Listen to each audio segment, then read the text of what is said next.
Tens of thousands of farmers are continuing their protest against planned government reforms of the sector in India. They've camped out for the past week on key highways leading to the capital Delhi with tractors, trailers and food trucks. After an inconclusive round of talks earlier this week, farm leaders and the government are meeting again on Thursday, while the BBC's Nitin Srivastava reports.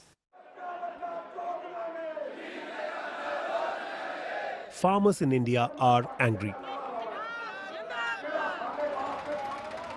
Tens of thousands have travelled hundreds of miles, swarming the borders of India's capital and blocking highways. I assure you that we will die but not let our lands be taken. We don't care about winter. Our elders are strong and we have enough ration and medical supplies to support us in this crisis. Protesting farmers want the government to withdraw a recent law allowing private players to buy their produce. They are also apprehensive because the existing government policy of guaranteeing a minimum price for selling crops is missing from the new law. Violent clashes between farmers and police have now matured into a massive peaceful protest.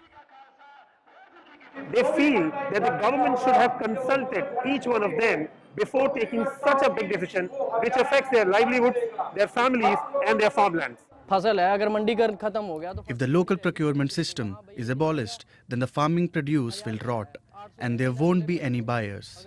Even if someone offers to buy, the price offered will be far less. We'll be left without any choice but to sell below cost.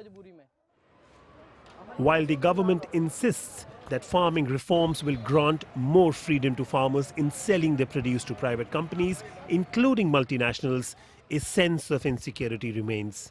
Promise of a higher price for the farmer, the promise of eradicating middlemen from the market, the promise of linking you with the world value chain and getting you a better income in the long run. All these have not been able to impress the farming community in any form. The farming community instead, they have had very bitter lessons from such promises from governments in the last 25 to 30 years. Earlier this week, the Canadian Prime Minister Justin Trudeau expressed support for protesting farmers.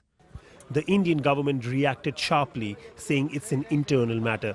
As the protests continue, finding a middle ground looks a daunting task. Nitin Srivastava, BBC News, Delhi.